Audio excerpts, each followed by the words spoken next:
On this episode of Narcissist Apocalypse, we talk with an abuse survivor named December. And December was in a toxic relationship with a carrot dangling abuser. It's a story of self worth, isolation, push pulls, triangulation, and financial abuse.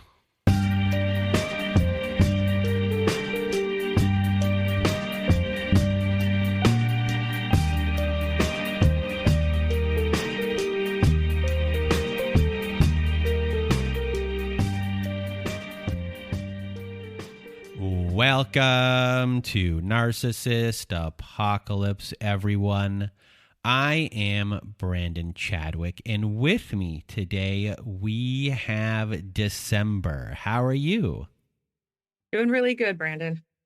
Well, thank you very much for being here. And if you want to be a guest on our show like December is today, please do go to our website at narcissistapocalypse.com. Top of the page, there's a button that says guest form. When you click on that button, it takes you to our guest form page.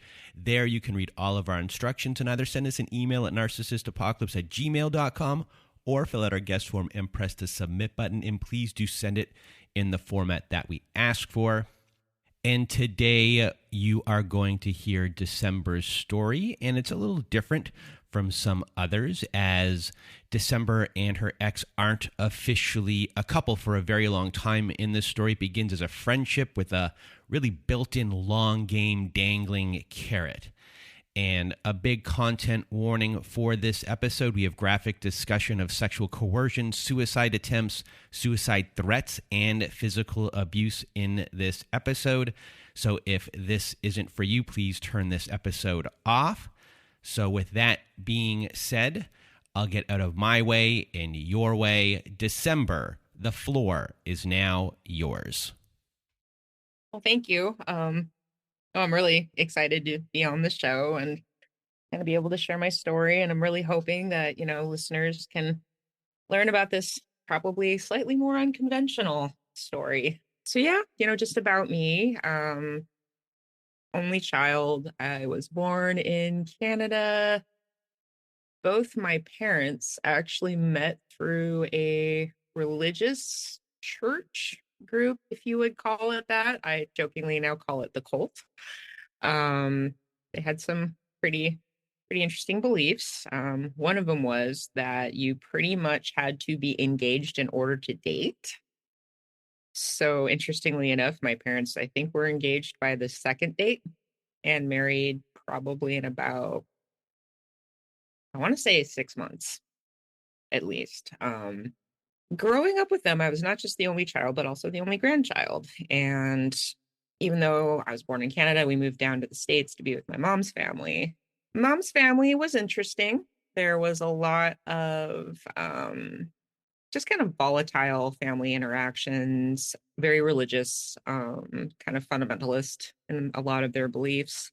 And I don't know, it was just kind of a lonely life a little bit, just being an only child. We moved a lot. Like, I want to say I was in a new school almost every year. And because of the religious element of growing up, did you think that that was normal, or at a young age did you think that this was a little weird? Something always felt a little weird, and it's the pettiest thing.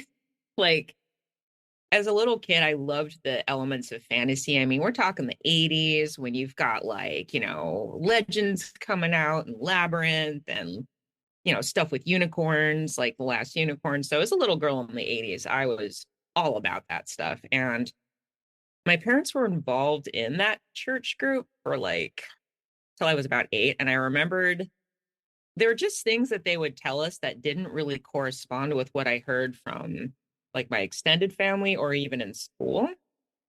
And I remember just being like, well, screw this, because our pastor told us that dragons were evil, and I thought dragons were awesome. And it didn't make sense to me. Like, why would something that doesn't even exist be evil? You know? And I guess there was just a part of me that never really felt connected to it. It didn't get me. Even when I was baptized, I didn't really feel different, and I just didn't feel much warmth from that group. Um, So it just never really stuck. And I guess my appearance too, like I was always this kind of pale kid with like my dad's side of the family is very black Irish. So it's like that kind of black hair, pale skin. And so even in school as a kid, I was made fun of for looking weird. It didn't matter if I was overweight or not. And then as I started like, kids kind of gain a little bit of weight as they kind of go through like second grade to sixth grade, I was mercilessly bullied for it. It's like it would be this cycle where I'd go to school, kids would seem friendly, and then they wouldn't be friendly, and then they'd bully me. But then it would kind of resolve towards the end of the year, and I would actually start making friends, and then we'd move. So, I mean, it's just, I think a lot of the feedback that I started getting was, okay, well, if kids at this school and this school and this school and this school are saying this, then obviously this must be something wrong with me. And so I just kind of, between that and my grandma was always really negative with feedback, could be very critical of others' appearances. I just kind of took it all in as, I'm not very attractive, I'm ugly, I'm fat, nobody wants me, and friendships seemed really hard. I want to say seventh grade is kind of when I found my tribe, so to speak, and then we moved. I still actually retained most friends from that time, but my focus shifted from getting really, really good grades because I was always a really good student. Like I stopped caring about grades about eighth grade. I didn't see the point anymore. Like, what's the point if I'm just going to move again anyways? I got really kind of despairing about it. So my focus very much shifted to relationships, and friendships were everything. Like they were my bread and butter, life or death. So is it fair to say that at grade 8, you were putting your worth into other people to derive your worth completely at that point? Yeah, it was. I also had kind of a toxic best friendship around that time too, so I don't think that helped. But a lot of my worth, I would see it as, from all these different mirrors that were kind of surrounding me. What sucked though is because I grew around so many like distorted mirrors, I accepted that as this is what I look like, this is what I am, you know. And was your parents' relationship an influence as far as how you viewed relationships, and what did that relationship look like? I would say my mom is a very powerful woman. She's definitely the kind you want to have in your corner, not out of your corner, but when she's upset, she's gotten much better over the years. But we'll say she was a dragon. And my dad, I would say, was definitely more kind of followed her lead in a lot of ways. But definitely, I mean, they would have some terrible fights sometimes. Not frequently. I mean, I'd also see them being really affectionate to each other. Like almost every night, my dad would be like giving her a back massage or, scratching her back or something. But they stuck together pretty well. And I think in the back of my mind, it was like you stick it out no matter how bad things can get. And what were your romantic relationships like in, I guess, your teenage years to before you ended up in a relationship with the person that this story will be about? Yeah, so before the ex, it was a struggle. I don't know what it was. It seemed just like in high school. Maybe I was kind of shy when it came to approaching people. I mean, I had crushes and sometimes I'd express interest, but it just didn't seem to get reciprocated. I want to say it wasn't actually until I was about 18 that I got my first like official boyfriend. I mean, I'd have people that I'd like kiss or whatever, but it seemed like no one wanted to be in a relationship with me. So first boyfriend was absolutely awful. um that's podcast for another day is what I would say. Well, and I'll get into it when I'm ready, but it was just very love bomby, telling me he loved me on the first date. And we initially connected over, I don't know if all y'all 80s and 90s babies remember America Online. We connected over that because I wanted to seek out people who were into Skinny Puppy because I was obsessed with Skinny Puppy. And this one was more of a metalhead, definitely. Ate, slept, breathed death metal and thrash metal. I liked it okay, but I was always more into like industrial goth weird music, I guess I would call it. And music was big for me. My dad was a musician, so I dated him for like a year, and things were pretty volatile. He was not great to me, and there's some elements of definitely emotional abuse, a little bit of physical abuse, destroying my things.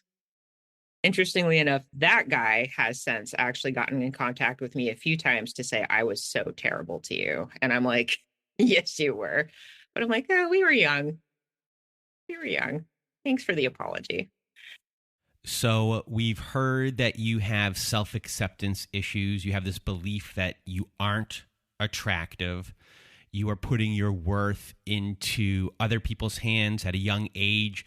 You are in this toxic relationship. You have a toxic relationship. So when it comes to your beliefs that we haven't discussed yet, what are other ones that might hinder you going forward? My mom was actually a really strong woman. She never raised me to be like, you need a man, blah, blah, blah. Like, she was actually more the opposite. She would actually raise me to, you need to get a good education and take care of yourself. But I want to say around 18, 19, our relationship wasn't great. There was a lot of me, we'll say I differentiated pretty hard, or kind of like flew the nest. I was definitely, pushing away pretty strongly. So I wasn't going to go with that. I was going to go the opposite of what she was urging. So there was definitely a belief that whoever, I mean, to be honest, my ex before the ex I'm talking about, I didn't think he was that attractive when I first met him, but he seemed to be so into me and he was so nice. And there was always this opinion of I better just be grateful for what I get. It was nice having the attention, just having grown up feeling kind of lonely. And just I guess the belief that, you work through things no matter how hard they get. And I mean, my sense of boundaries was almost non-existent back then. Hey guys, I'm Jamie Beebe. And I'm Jake Deptula. We're the hosts of the true crime podcast, Strictly Stalking, brought to you from Podcast One. Each week, Strictly Stalking gives stalking survivors the platform to share their stories in their own words. Do you know why survivors refer to stalking as murder in slow motion? Have you ever felt like you were being hunted by a stranger? Would you know where to turn if a stalker was living in your house and you didn't know? We're bringing you these stories to raise awareness about stalking and give you the resources to know what to do if you or someone you know is being stalked. So tune in to Strictly Stalking each week as we dive into the largely unknown crime of stalking. Listen on Apple Podcasts, Spotify, or wherever you listen to your favorite true crime podcast.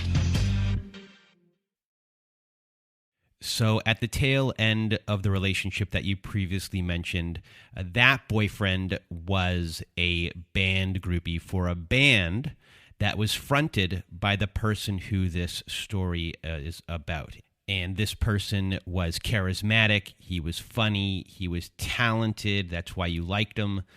And there was a scene going on, and you are now part of this scene, and there's jam sessions and there's partying, and this guy's brother is part of this band. It's a bunch of 16 to 20-year-olds, and he was the leader of this little misfit group. And you two started to hit it off, and you started to confide in each other. So what happens from here? So I think what really clinched my friendship with my ex as it started out was the fact that I had started really talking to him and confiding him, and he would say things like, oh man, you and I were on the same wavelength, yeah, he definitely came from a family of like very new age kind of spirituality. So he would always make statements like, being twin flames or, things like that. And so I had called him after this really awful night with the first ex, and it's like 1 a.m, and he had to work, but he's like, no, come on over. we'll talk. And he had this really deep heart to heart with me about what he was noticing with the both of us. And basically just saying, you can't be looking to this relationship for your validation. You know, you need to find it within yourself, and like practically counseling me. You know, he basically said, you know, I know this is going to be the hardest thing you have to do, but you might have to, you know, either make some space or just let him go. And the way he reacts will tell you who he is, you know, and just blew me away that he made this time for me. Like I was worth making this time to talk to and to be there for. So I broke up with the ex. And it was almost like after that, me and the ex this podcast is about, we became almost like best friends. He would like throw out little compliments here and there. Like he was a lot more open-minded to music, had a very expansive taste in music. So we could connect about all sorts of different bands. You know, he thought he actually had Skinny Puppy albums and thought, oh, he thought I had really good taste. He would compliment my outfits sometimes. I remember very clearly one day when we're driving, "You're not wearing any makeup today." And I was like, "No, no." And I was feeling a little self-conscious that he noticed because I always wore makeup. And he's like, "It looks good. You look really good without makeup." You know, he would just drop little things here and there, or just be kind of almost more affectionate. I want to say most nights I would hang out with him or hang out with him and his brother, and we would just play video games and laugh and joke. So your relationship is starting off on this bedrock foundation of friendship and trust and, you know, mutual interest, but also a mutual respect in a way that your ideas or opinions of things are kind of equally valued. You can go back and forth on conversation. Is that fair to say? Oh, absolutely. Like around this time when I had broken up with my boyfriend, he was actually getting with this girl who I I got fairly close to her as well. And he was over the moon for her. And so we would kind of connect a lot. He'd kind of talk about the relationship. But there's definitely this mutual trust of being able to kind of talk about our relationships with each other, connecting also kind of on like the new age kind of spirituality, because I had started around 18 kind of exploring that more for myself. And so he had this book that he loaned me called You Are Psychic, and blew my mind.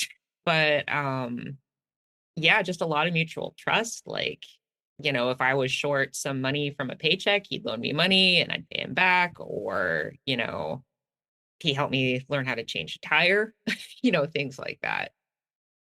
So a lot of trust was getting built.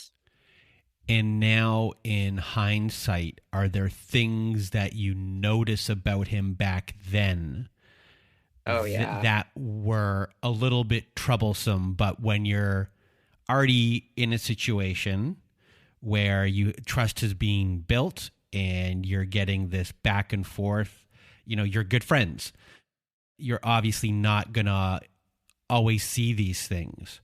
So what were these things about him? And when we're talking about abuser types, where do you think he starts to fit in based on these little traits that start to show? I mean, it was definitely, I would say, like the honeymoon phase of the friendship too. So things weren't as noticeable, but a lot of drama seemed to surround him a lot. And he would talk a lot of trash about people when they left. That was a big thing. He definitely played the victim with his girlfriend. I mean, what sucked, of course, is because, you know, I was kind of in his tribe, so to speak. I would almost say I was kind of like his second in command in the tribe. I didn't get to hear her version of what happened, but like little stories that kind of trickled in definitely brought the picture into focus, which was he was pressuring her to have a threesome when she wasn't comfortable with it. And there are certain aspects of how he was treating her that she just wasn't okay with, and that's why she left. But other ways that he was the victim, no, I don't think he ever owned onto anything being his fault. Definitely, I would say one thing that was really not a great cornerstone of our friendship, that was kind of a part of the foundation that he built, was right around, yeah, this was right after the breakup with his girlfriend. He's over at my house and we're just hanging out, and he confides in me, something he hasn't really told many people. So, of course, there's that, oh, you trust me. And tells me he has lung cancer, which hit me like a ton of bricks because I was like, this is like my best friend, um, person I love and care for deeply. And I was like, oh my gosh, what are you going to do about it? What are we going to do about this? Like, we can't let this happen. And he was very into the idea of homeopathic remedies and new age spirituality and that kind of helping him.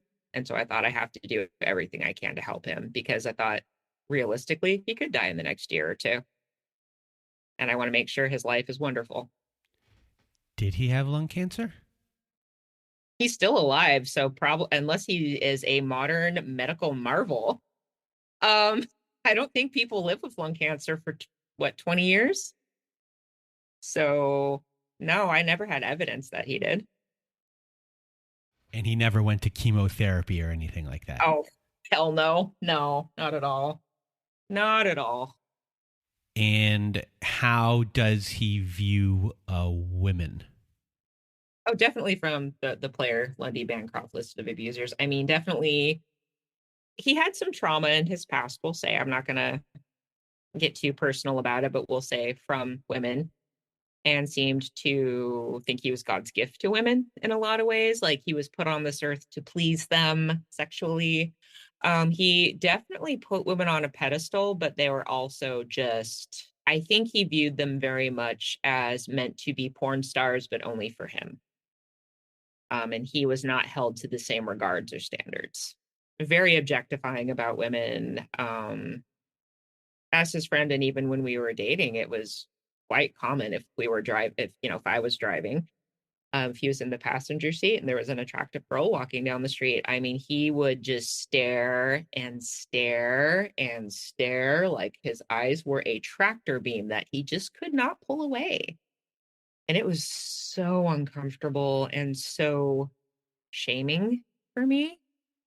But yeah, I'd say like the big hook for me was, I want to say I was starting to develop feelings, but I never thought like I was in his league.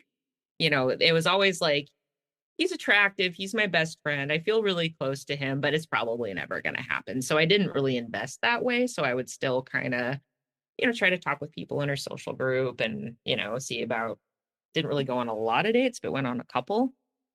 But I want to say right around the time he had broken up with his girlfriend, he had this girl over, and we all lived in the same house by this time, by the way. We were living in this woman's house. I had a room and he had a room.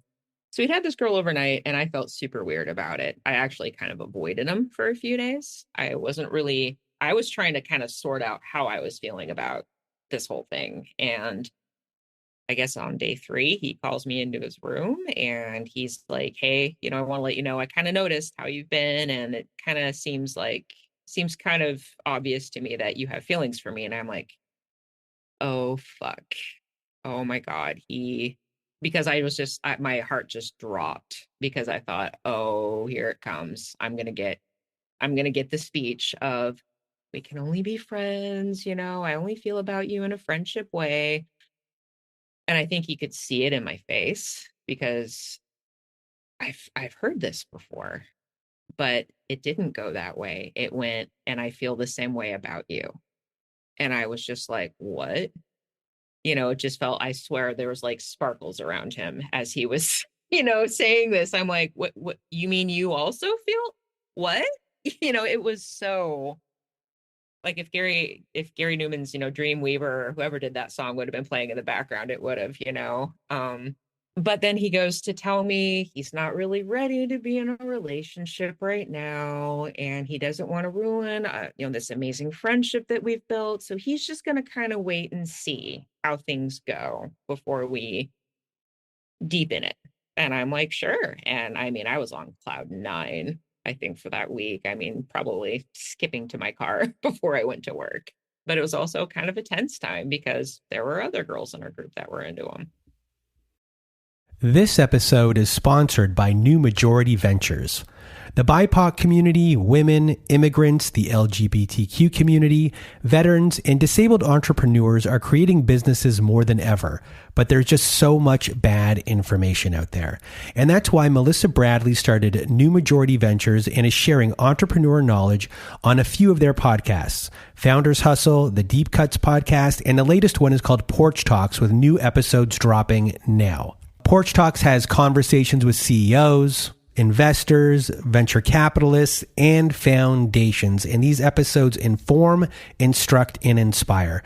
So if you're thinking about starting a business or just love hearing stories about how businesses grow, I love that, then Porch Talks is for you. So check out Porch Talks on Apple Podcasts or wherever you get podcasts. I'm big on the inspiring entrepreneur stories. They just give me that extra juice that I need. They really do get my mind going. So check out Porch Talks and let me know what you think. So here you are in a position where this person has built trust with you. He knows that you like him because of the situation that you're in. You're currently living in the same environment as him, which isn't the healthiest thing to be in. But he's now said that he also shares feelings for you, but he still kind of here wants to live the life he's been leading. So he's now put this dangling carrot in front of you, and you are seeing all of these other people that are around him now, most likely in a jealous way. And you are looking at him not as I like him anymore, but also in the sense of I have to win him. Mm-hmm. And that becomes a motivation for you, where you stop looking at a lot of things that might be going on. And he is in the driver's seat here, and you are just waiting for him to make decisions, and you are now fully just ping-ponging. You're an amoeba.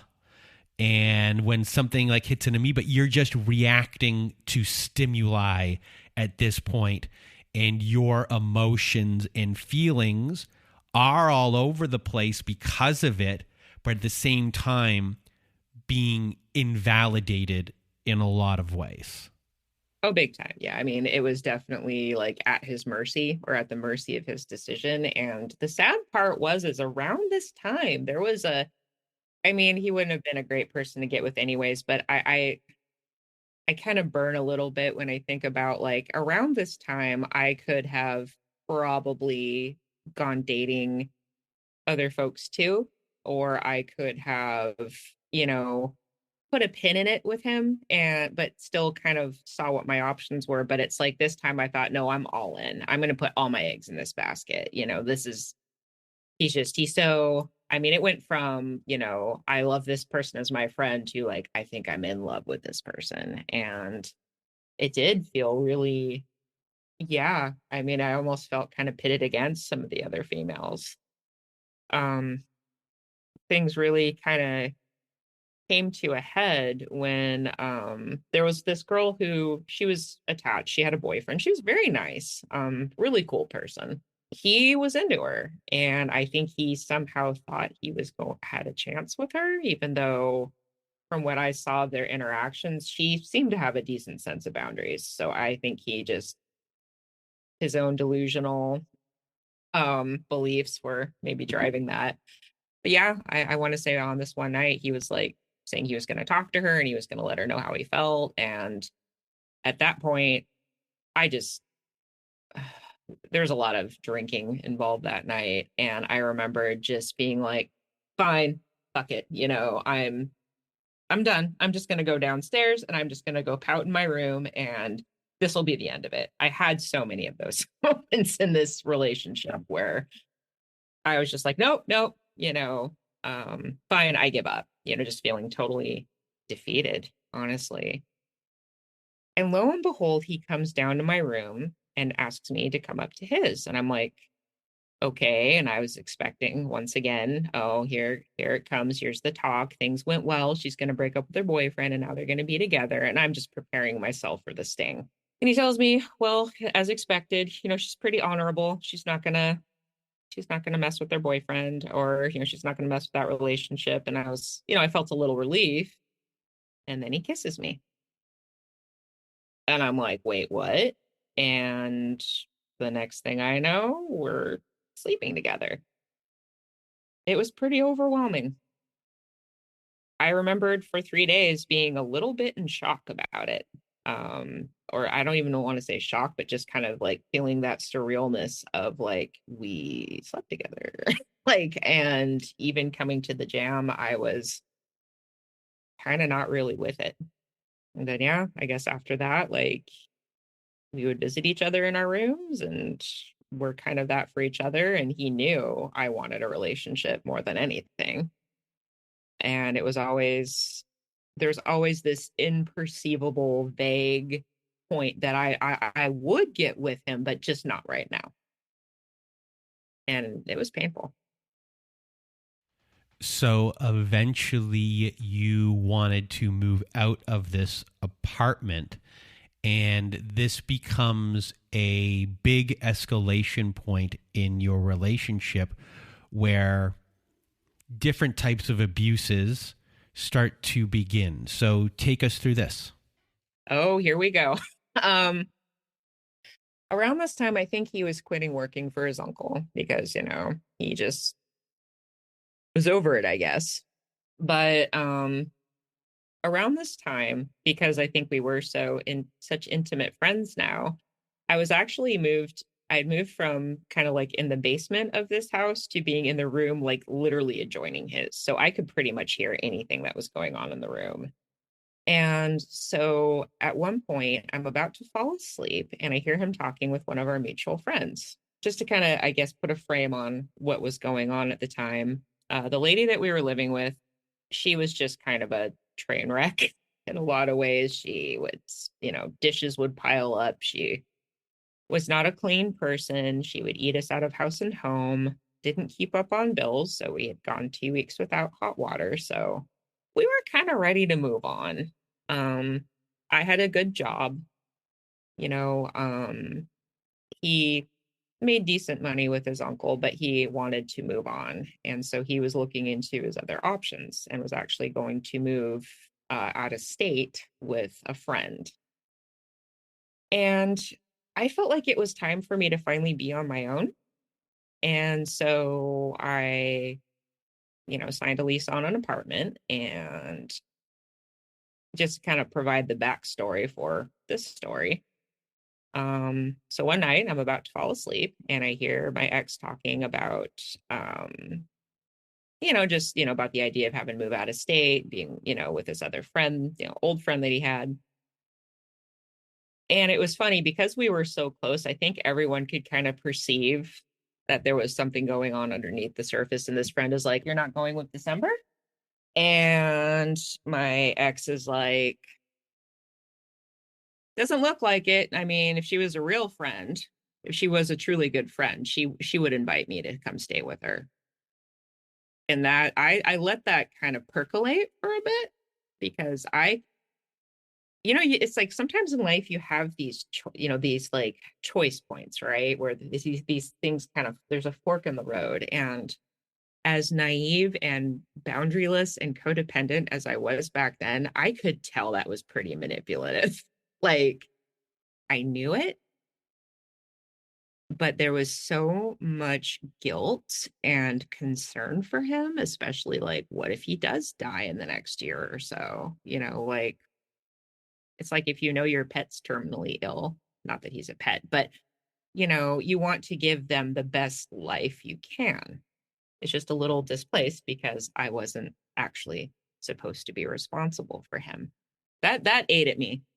Like the seed of guilt was planted and it blossomed from there. I went and talked to him later and was like, "Look, I'm really sorry. Maybe I should have come forward with being, more helpful for you. But, if you do need a chance to get on your feet and find your way, you can come live with me. And that was the biggest escalation point, was when we moved in together, because now it was just the two of us. Yeah. So, I mean, he stopped working for his uncle. And I think he would use like a little bit of money. Like, I never got rent from him. I never got utilities from him. I covered everything.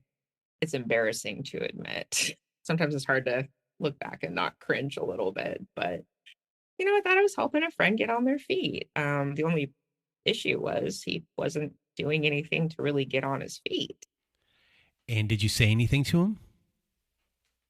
Not at first. I think I just liked his companionship and I liked his company. And my justification at the time was, well, I'd be paying this anyways, even though there was no way I would have. I mean, yes, I was definitely chunky then, but he ate a lot more than I did. Drank like a fish. That's an expensive thing to keep up. I would say before we had moved into the apartment, I was pretty good with budgeting and credit cards and keeping up, and I could not keep up financially with him. And he just didn't really, he would kind of talk about different opportunities sometimes, but nothing ever came to fruition. It never came to be. Yeah, it wasn't until much later that I started demanding he needed to get a job. So eventually a gradual isolation starts to happen. So break this down for us. Oh, yeah. So, I mean, things had been a bit rocky with me and my folks, about ages 18 and 19. But I've always been pretty close with my parents. There's this kind of bond I think you have when you're like an only child or an only girl. Your parents kind of not dote on you, but he just had this ability to look into the weaknesses of what I perceived in our relationship and just magnify them. Any friends that I would have over, to be honest, for the way he kind of subtly undermined me as this kind of nerdy, introverted girl, I had a good set of friends. I had a lot of friends from college and from high school. But any friend I had over, the moment they left, he'd criticize their appearance. He'd criticize how they were. He would criticize their personality, or just be like, I don't know why you hang out with people like that, always just undermining them. And my perception of him, I think, was super warped, because he, in the back of my mind, he was so right about my ex. How could he not be right about everyone else? Because of all that trust. It didn't really help one day when my aunt had called me, and she's always been like a big sister to me. We're actually closer in age than she is with my mother. My aunt was a little off the top rope in her approach of just being like, I can't understand why you're letting this guy use you, just like came off the top rope, like yelling practically. And of course, me being 19, going on 20, I'm super defensive. And then my folks in the background kind of joined in on it. And so I didn't talk to them for about a month. I want to say, like, I was just like, I'm done with you guys. I did eventually, my family wanted to reconnect with me, and I did want to reconnect with them, even though there was, some harsh feelings. So my ex actually was suggesting to me what to say. He actually fed me what to say to them to let them know that he was good for me. Not proud of that either. But we did come back together, but it was definitely a little more distant with my family. I never told them they didn't know that he and I were intimate. I think anyone could probably have perceived that I had feelings for him. Yeah. And so that isolation would happen. Around this time, he always seemed to be in the pursuit of women, even though, he was claiming to have this deep love for me, and he could see my inner beauty. Even though physically I just wasn't his type. So there was a point where I was like, I should be able to go on dates too. Like, I wanted to at least try, because I want to say at least 3-4 months. And I was like, I don't know if this is going to happen. So it's like I had these little glimpses of wisdom that kind of would shine through the otherwise, cloudy skies. But yeah, I mean, I had gone on a date with like an old friend that I knew. He didn't, when I got home, my ex didn't talk to me for like 3 days, totally stonewalled me. Anytime if I talked about potential interest in somebody, he was not really being a friend to me. He would talk about how this person's a creep or this person just wants to use you for this. They're not really attracted to you. Even people in our social group that I knew maybe had some attraction to me, he'd be like, oh, no. In old conversations, they said you're ugly. I remember just being like, wow, I guess I really, like, that's where the gaslighting was starting. Like the way that I perceived things, he would always have a way to spin it. It seemed like it was only his friends now that were okay. And my friends were just kind of slowly getting fizzled out. And even when I made new friends and tried to bring them by, he always had a problem with them. Well, with a comment like that, he's isolating you, but it's also, it's a put down. He's knocking your self-esteem. He's knocking your self-acceptance of yourself. It's putting worth into his hands and his beliefs as being this truth teller of a situation. And it's a triangulation where he is using other people and their opinion of you to make it feel like it's everyone who's thinking this about you, to really put you lower and lower. And that's where he wants to have you in this whole entire situation. I know, looking back on it, Brandon, it's kind of like, it's just hearing it from you. I'm all like, God, those are like schoolyard tactics. They're so basic, but it's amazing how they implement them as adults, and so it was always slowly over time. I mean, there's still times that we partied and had a lot of fun. But he had a lot of mean streaks too, especially when he drank. There were a couple of girls that would come by that, one in particular was a married person in kind of like a polyamorous relationship. And he literally asked her, do you want to play? No discussion with me. No. And I'm in the room. So it's obvious I'm supposed to be involved in this situation, but there was no discussion. There was no, like, I knew that was something he had a leaning for, but it absolutely like blindsided me. And so like, I felt like I had to go along with the situation. Otherwise, what are they going to do? Just like sleep together in front of me? And, it happened another time with a different person, and I cried during the situation. It seemed like he was always seeking women, and he had this weird new age justification for it, like he needed their energy because of his cancer. And now I look back on it and I'm like, wow, that's rich.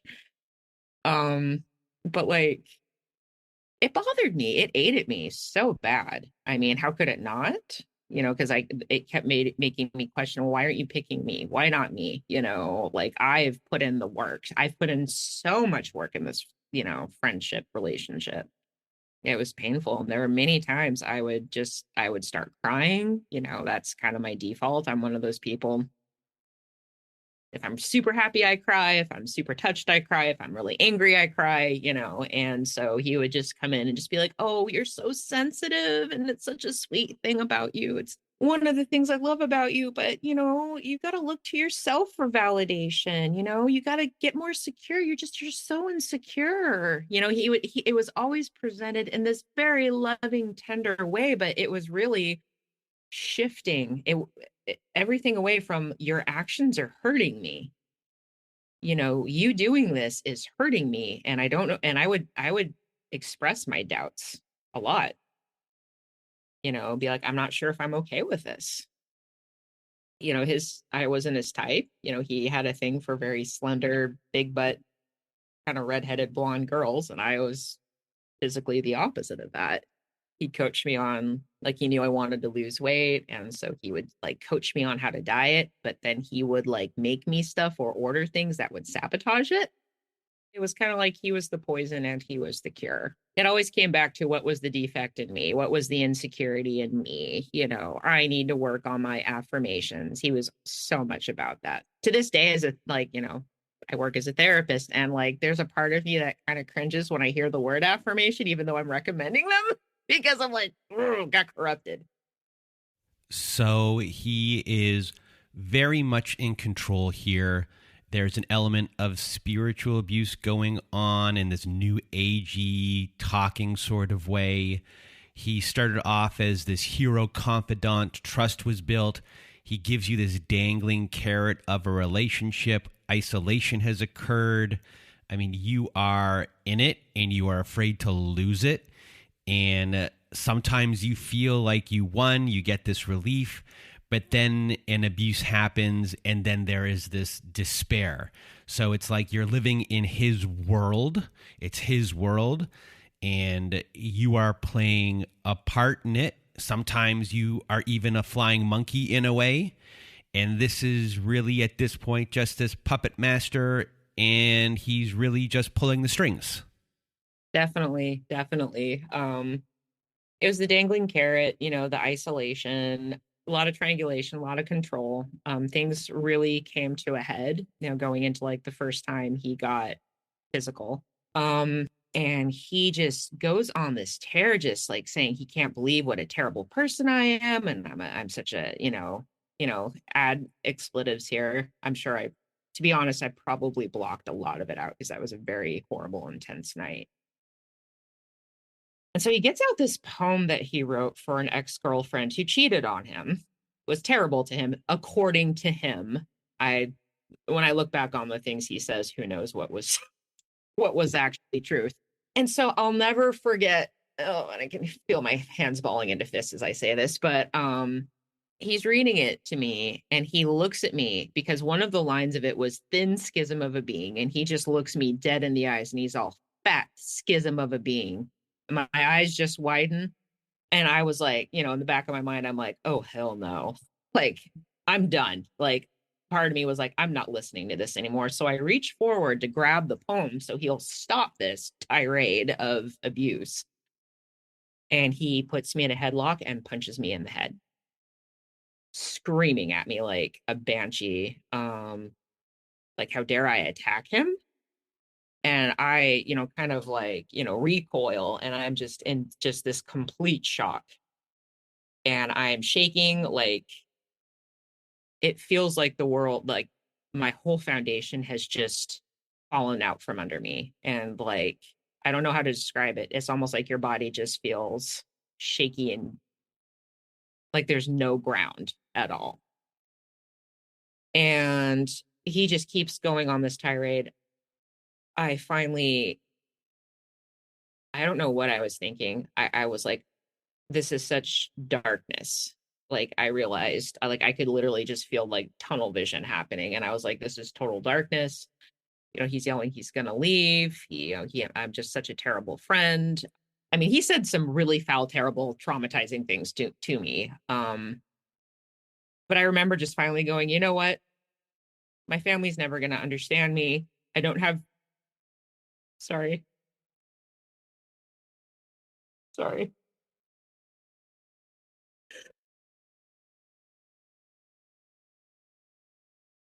I didn't feel like I had anybody anymore because he was it. He was all I had. And it was obviously over and no one would understand. He had painted this picture of everybody else in my life just being awful and not really seeing me. And so to feel like this one person who sees me absolutely hates me, I decided I was done. So I decided I was going to take my life.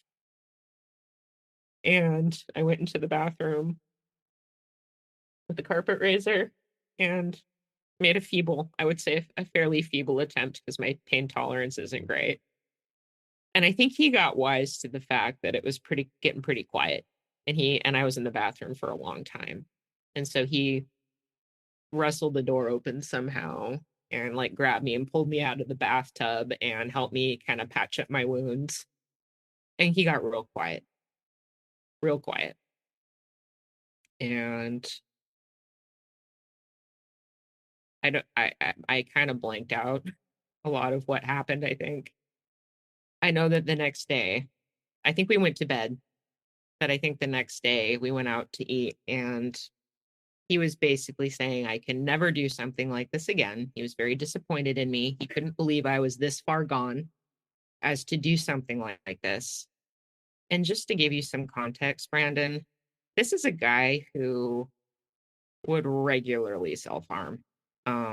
And I'm saying he would carve stitches and a stitch pattern into his own arm and take pictures. And he's just like, he basically said, if I ever did something like that, he would definitely leave. If I ever did something like that again. And it was very tenuous. So that was like the first time. And it was bad. It was bad. That was definitely when things got dark, I think. So eventually you do get pregnant, even though your ex said that he was infertile. And you decided that you were going to give this baby up for adoption because having a child wasn't the right decision for you. And you also don't end up telling your parents that you were going to have a child out of fear. And when you mention this to your ex, he then reinforces this fear that it will not go well with them, which kind of keeps you very isolated during this pregnancy. And at this time, you do end up moving to a new state. He's still not working. The baby is born. This maternal instinct kicks in with you, which was pretty devastating to you once you gave birth. You didn't realize that that was going to happen. It was there, but you did give up your daughter for adoption. So what happens from here? We end up, the place we were in was not in the best neighborhood in the city that we lived in. So I actually, through a connection at work, found a much nicer apartment complex. I mean, it literally looked almost exactly like Melrose Place, if anyone remembers that show from back in the 90s. But and it had the same vibe. Like it was a very small, I think there were only like 13 units, but really nice. And yeah, my ex was also ever the guitarist, always playing, tortured musician type. We actually had a guitarist that lived there that was total boomer. Like, reminded me a lot of my dad. Yeah, we all just kind of mingled. There were a lot of things I was seeing I wasn't really too fond of. And I'd even seen it in the state we lived before, where it's like my ex would just butter people up when he was around them. And then as soon as he left, he would talk mad trash. And I remembered even going like, if you feel that way, why are you friends with them? And it was pretty obvious that for him, everyone had a function. Everyone had a benefit. I remember just being like, yeah, I don't know. If I don't like someone, I just don't hang out with them. I don't see the point of really, suffering their company. But what I noticed him doing at this new complex was he was lying to everybody about his name. He was using his brother's name. He was telling them that he was working when he very intermittently worked. I mean, if he could help paint a house, he would, but it was not even enough to contribute, I would say, more than a couple $100. It was very minuscule. But he was telling everyone he was like in porn films, which was just like, oh my God, like you really think highly of yourself. And he just lied and lied and lied and lied. And so as I'm working and I'm making new friends at my job, of course, I'm noticing he's finding problems with my new friends at my job. In fact, actively steps in between a friendship. And I'm starting in a weird way to kind of rediscover myself more. Like Skinny Puppy had gotten back together, which I was so excited about. And they were going on tour. So I actually got to see them live, but my ex wouldn't go with me and found beef with the friend that I went with. But I remember just like one day I just got sick of his lying. But I mean, a lot of stuff starts kind of bubbling up. Like I notice he is very possessive of me. Like there was some people in like the crowd we were hanging out with. Like one was kind of starting to flirt with me a little bit. And I was like, maybe you. And he immediately was like, yeah, she's not looking for anybody right now. So, I mean, the rules were totally, opposite. Mutual friends had actually tried to kind of set him up with this belly dancer. And it was so funny because she comes over, she goes into my room, she gets dressed in her belly dance gear, and she kind of does a little song for both of us. And I swear she clocked him immediately. And she actually it kind of ignored him as he was trying to engage with her, and actually just took me aside. And she was like, "Oh, honey, you got to get, this is not a healthy situation." Like, she's talking with me about it. And it's obvious she's not into him at all. But she just, for some reason, what she was saying was starting to land. I was going, she doesn't even know us, and she can see there's something really wrong here. We had other mutual friends, like a musician who was actually kind of having an earnest talk with him about dude, you need to get a day job. This isn't right for you to be leeching off of her. It was weird. Somehow people just were seeing, I guess they were just seeing through it. And I think he could sense that I was distancing. So of course he calls me at work one day and he's like, "I've done some thinking and I've decided you're the one for me." And decides, let's be in a relationship. So Hook pulls me back in. I don't think he understood, though, that he had it a lot better as my friend, because now that we were dating, I had expectations. I was like, well, as my partner, now you really need to get a job. And so I was just way more on his case about getting a job, being more responsible. So there's a lot of, I guess, resentment starting to build up, as it seems like to be honest, no matter what way I accommodate him, he just can't seem to get it together to work in any way, shape, or form. I think around this time, mail from home was a big thing. We looked into that, but he didn't do it. He never did it. So right about the time we're moving out of this apartment into another one, I'm just kind of bro, you're on thin ice. And there were multiple reasons. One time we had gotten in a fight, and as I tried to call him on the phone on my way to work, he just kept sending me to voicemail. I had this random feeling in my gut and was like, both of our phones were under my name and under my account. So I looked up what he called, and it was a dating line. And I went into just this black rage where I went up to my boss and I said, "I'm sorry, I'm not feeling well." And I'm sure he could tell just by the way I was probably vibrating with intensity that I was not feeling well. So I come home and I'm so angry. I pound on his door and he refuses to open it. And so I start just kicking it, and he opens it, and I literally just shove him out of the way, and I just grab his stuff and start throwing it on the floor. And I'm like, "You need to get the fuck out of this house." I guess that's probably reactive abuse. I'm not my proudest moment, but it was just, he was obviously betraying me. And of course he has, he's saying he's so sorry. It's just, he needed someone to talk to. And I was being so mean to him that morning. And I just was, he needed to talk to someone and get support. And I 50% bought it, but there was very much this, I don't know how to describe it. It's on one hand, it's on the surface, I kind of believe you, but I'm going to be watching you now. He's still continuing to drink. I told him I really wanted him to cut down his drinking. I'm basically starting to place expectations. I'm placing boundaries. And at one point, I think I had left a little bit of cash out on my coffee table or something. And he just invites these random sketchy people into our house while I'm asleep, partying. So I have to get up for work. And that $5 was supposed to buy me my coffee, and it's gone. And that was just the straw that broke the camel's back. And I remember just being like, "That's it. We're done. You've been here a month. You haven't done anything, And I literally that day went to work and I bought a bus ticket for him online and was like, "You need to go home." And I sent him packing within about 2 weeks. And it was a mixed bag, because there was so much resentment. There was so much anger.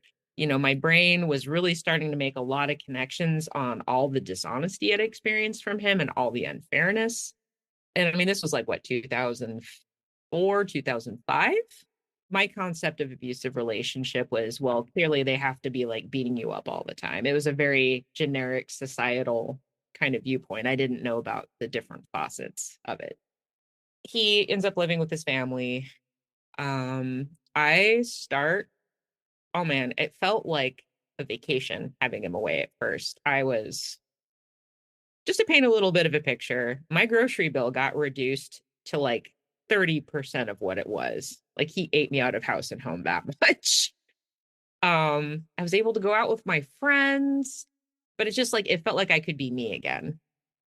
But he was sending me mixtapes, you know, like he knew I liked Oingo Boingo, so he sent me that.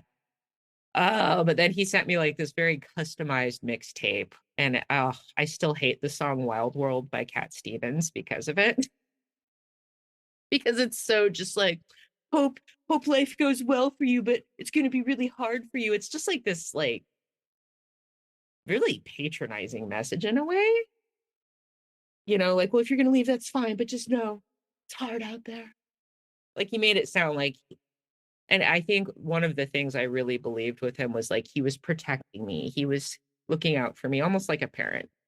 So this is where a lot of escalations occur, because even though he's making these overtures, I'm still going out and doing what I want. I'm still hanging with friends, having a good time.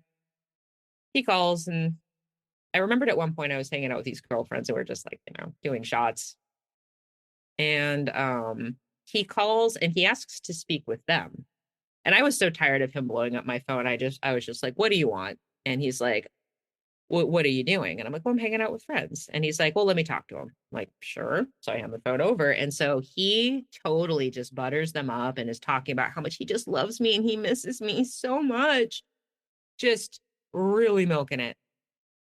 And so finally I'm like, okay. And I grab the phone from my friend and I'm like, I'm going to go have fun now. Goodbye. Hang up on him. And so he calls and leaves a voicemail. And my friends are like, oh my gosh, December, he's so sweet. Why are you so cold to him? You know, just totally like they did not understand that I had a big backlog.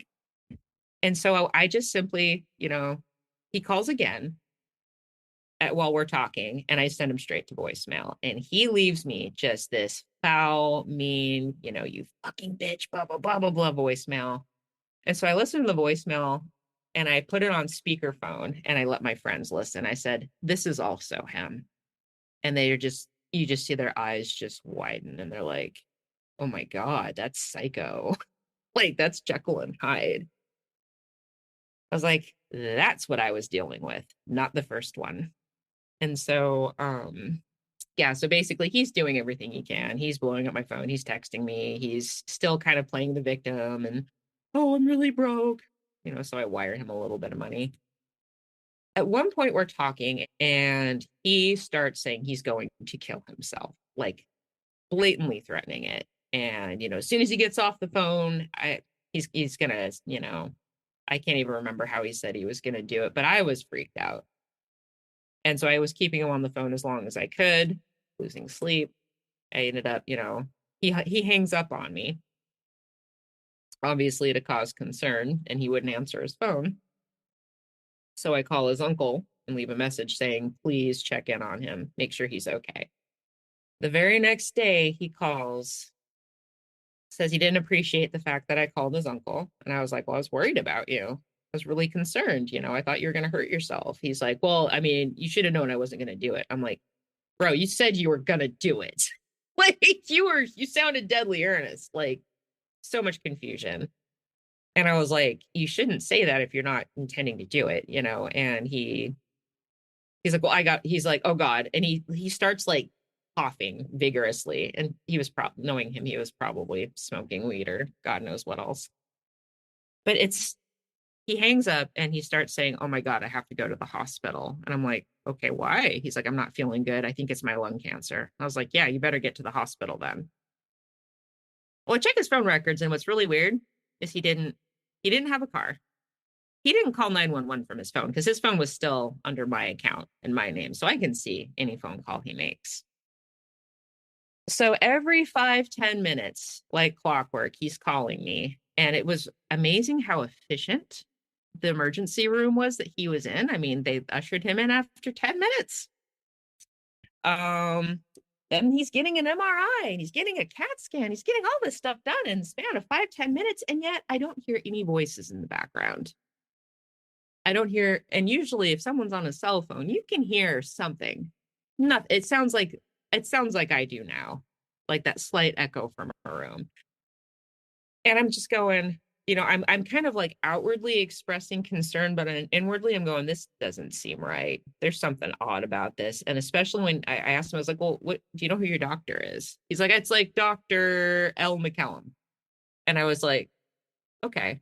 So he's like, I gotta go. The nurse needs to talk to me, and hangs up. And so I knew it. There's only one hospital in the town he lived in. So I called the hospital. I asked, do they have someone with his description? And they're like, no. You have this doctor on staff? No. So he calls me back and I was like, I called. You're not there. You're in your room, aren't you? And he's like, how fucking dare you? Like, gets super indignant, starts yelling at me. Can't believe I would be such a cold, untrusting bitch. Oh my God, just going off on me and yelling, I better tell him I believe him. I better do it. And I was like, or what? Just like, or what? I was like, I can't believe you would lie to me about something like that. And I was like, this must mean you lied about the lung cancer, huh? And he's threatening to call my parents and tell them about our daughter if I don't tell him I believe him. And so, of course, gritting my teeth begrudgingly, I go, sure, I believe you. So I did talk to him the next day, and he did admit that he had lied. And I'm like, how could you lie to me about something like that? I was like, that is one of the most evil things you could do to a person. And he's like, well, I just needed to know that you cared. And I'm like, that's not how you do it. So eventually you moved back to your home state. You moved in with your parents. You got a job. You started dating a guy, and that guy just wasn't what you wanted. And then you unblocked your ex because you started missing him and you were having these addiction withdrawals, and it happens to a lot of people. And you end up getting back together with him, but that doesn't last very long. So what is the event that ends everything? Can I just say that I think few people are as grateful as I am for the fact that this was right before I was turning 25. And as some of us may know, that's when your brain finishes growing. And I swear it was like a new lens got put in my vision. And also just, I was getting me back. I was getting my friends from Seattle back. In fact, my absolute best friend to this day, she hunted me down through, I think it was MySpace back in the day, and found me, and me and her were going to get together. And so I was just so excited to have me back. But yeah, around this time, I had talked with my folks, and we talked about the possibility of my ex coming to move in with us where we lived and staying in my room with me. Just to add a little more background information, I had finally told them about my daughter, and it broke their hearts. Especially my mom. She felt really terrible that I didn't feel like I could tell her. My mom, I've only seen her cry a handful of times in my life, and that was one of them. And, I told her, I'm never going to keep something like this from you again. She was surprisingly forgiving and understanding. And she told me, she said, if that situation, I hope it never happens again, but if it does, we're not going to condemn you. We're not going to disown you for it. We would like to have our grandbaby, and so I'd showed them pictures. So I think a lot of that was to get ahead of my ex ever using that as a threat. But also I felt really guilty about keeping it from my family. But it's really weird. When my ex moved in with us, there was something about it now being more of my parents and us that really brought everything into focus. If it was foggy, the fog was clearing. I'm one of those people, for some reason, if I play chess with somebody, I will get my butt beat. But if I see people playing chess and I can sit next to someone, I will know exactly what moves to make. And it was almost like that when he came back. Like I could see through the interactions he was having with my parents exactly how he was with me. Like it just started, the light bulb started clicking. So, I mean, at first it was kind of like a little bit of a honeymoon. It was really nice having him back. And, we'd listen to music. Oh my God, he even got a job. But he was definitely helping himself to a lot of things around the house. I was noticing so many inconsistencies. Like he had claimed all this time to have a broken back, yet he had moved a couch into this woodshed that my parents had that had electricity. He did this by himself. He would go into their garage and help himself to literally anything there without asking. So he'd grab speakers or whatever he felt he needed. The big one was he had connected with our neighbor's nephew, who was like 16, 17 years old, and was inviting him to come hang out in the shed and smoke weed. And I told him, I said, my parents are cool with that. You can't do that. You cannot be doing that shit. And he just was kind of like, whatever, I know what I'm doing. And I was like, bro, this is my parents' property. If, they could be liable for this. I basically told him, like, I will throw you under the bus, if this is discovered, because this was not okay. But what really set it off was the fact that he started like expressing resentment about me to my parents, basically saying, I don't understand why she has to go to Seattle and be around her friends. That doesn't make any sense. I don't understand it. And my mom just kind of looks at him and is just kind of shrugs. And she's like, well, she works hard. She deserves to have fun. But things really came to a head when I had gone to visit one of my friends in Seattle, and he calls me and starts giving me a bunch of really hard time about it, accusing me of sleeping around. And I remember just being like, dude, I need to go to bed. And I hung up on him. And he calls my friend's house phone, which I had never given him. I had never given him her house phone. So clearly he'd been going through a lot of my things and my phone. So my mom comes to pick me up from the airport from this trip. And she tells me that my parents were very used to me being very defensive of my ex. So she was being very ginger with how she was approaching this. And she was like, well, me and your dad found out that your ex has been having people over. And I was like, oh. And apparently these kids had stayed overnight in the shed, like 2 of them. And I was like, oh. My mom's like, yeah. And we told them to leave and that they're not, to not come back. And we're trying to figure out what to do. And so my mom starts throwing out all these ideas and possible solutions of how to make it so my ex, only has access during, to the shed during these limited times and blah, blah, blah. And as she's just going through it, I just shake my head and I look at her like just dead in the face. And I said, why don't you just kick him out? And she was like, what? Like she could not believe that I said it. And I went, Mom, I was like, that is way too much trouble. I was like, he clearly doesn't respect the rules of the house. I told her, I was like, I told him, he that this wasn't okay. And he evidently was still doing it. I was not very nice to him for the last week. I basically kind of unloaded all the resentment that I think I had been holding on to for so long. And I'm not terribly proud of it, but I was just so done with him. There were a lot of other, there's some things that weren't even mentioned, but there were just a lot of things where it was pretty obvious he was only coming back to my folks's because he hoped he could live with me again and live off of me again. And the look on his face when I told him, that's never going to happen. You will never live with me again. He was like, just total shock. Short story long. He gets really angry and decides to call my mom and left some pretty nasty voicemails accusing my father of being a pedophile and accusing, basically talking in graphic detail about the type of sex that me and him would have. So we went to his work and confronted him, which was probably not the wisest thing to do. And then later, he brought a bike by that was ours and left a note with this very distorted, twisted version of what he thought my sexual history was for my parents. Just, it was this nauseating, horrible lack of boundaries.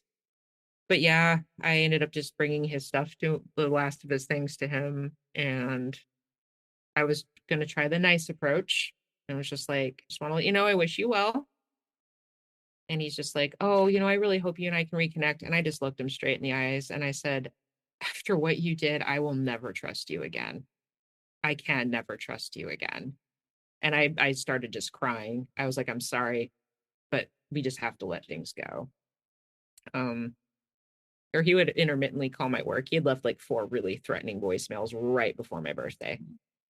And I actually made a point of it to transcribe the voicemails. And I printed it out and put it in a box to remind myself, this is who he is. So your relationship ends, Mm-hmm. and then the healing process came. So walk us through your healing. I actually went to go see a hypnotherapist who had the same name as him. The hypnotherapy helped a little bit. Like, I think I wanted to kind of target more childhood stuff when I initially started. But to be honest, most of the awareness did not come till much later. I think after Obamacare came into effect and mental health counseling became required in insurance, that's when I started being like, okay, now I can afford it. And now I can work on myself. Honestly, having gone to school and having been a psychology student, and they had free counseling there, that helped me get into it. It wasn't actually until I was in my grad program teaching a women's PTSD class and my internship, we looked at the power and control wheel and it hit me like a ton of bricks. I was just like, physical abuse is only one piece of the pie. There's like 11 other pieces or 7 other pieces. Yeah, actually, the counselor that I have now, I found through a friend who does EMDR, and we have just started targeting this because there's been some backlog to go through, but also like through my own journey as a therapist, starting the somatic experiencing program. There's actually, I know I'm jumping around a little bit, but I'll never forget like having gone through my first seminar, gone through my first sessions, and there's actually a person who was kind of like my ex, but not that I was involved with, who's kind of like my ex, but not as bad.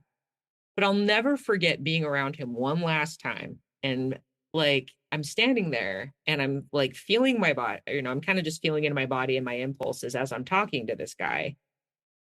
And I'm like, holy shit, these aren't butterflies. This isn't chemistry. I want to leave. I want to flee. Like, I'm like, this is anxiety because this person is creepy. Like, it was the weirdest thing to like have that finally be separated, if that makes any sense. And so, yeah, the healing has been, I mean, I wish I could say I had done it sooner, but I kind of did what I think a lot of us codependents might do, which is, you get into a better relationship and lather, rinse, repeat.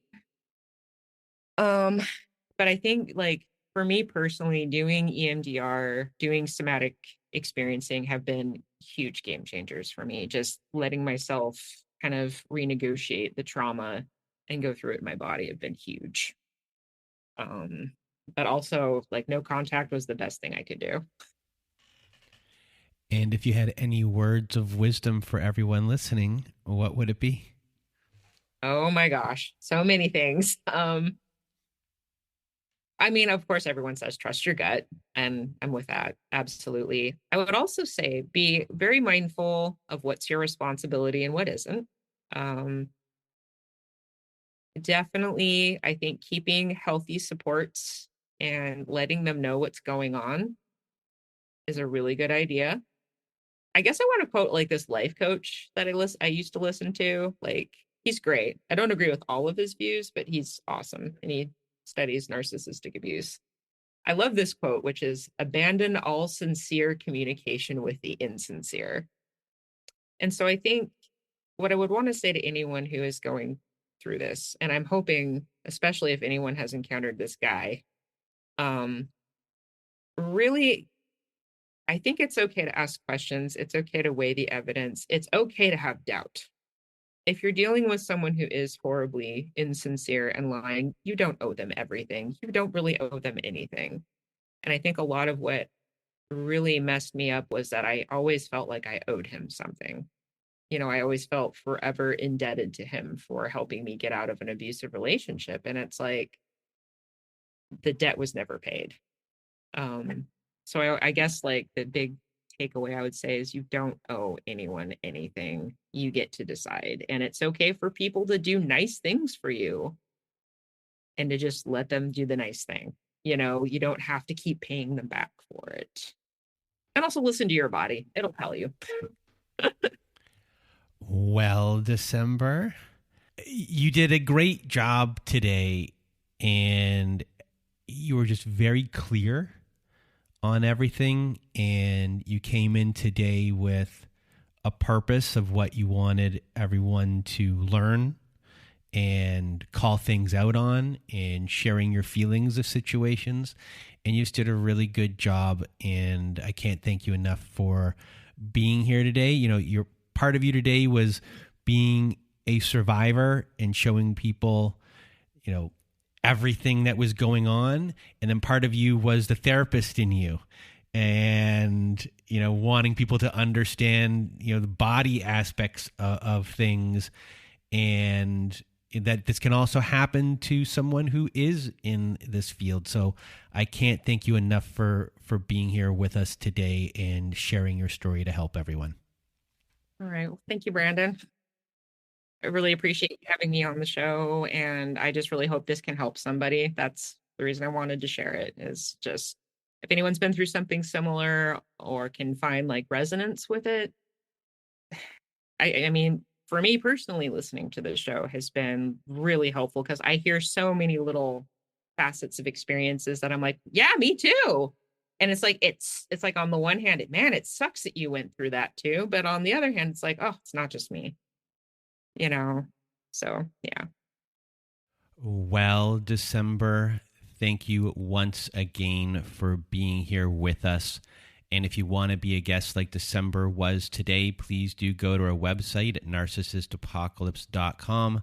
Top of the page, there's a button that says guest form. When you click on that button, it takes you to our guest form page.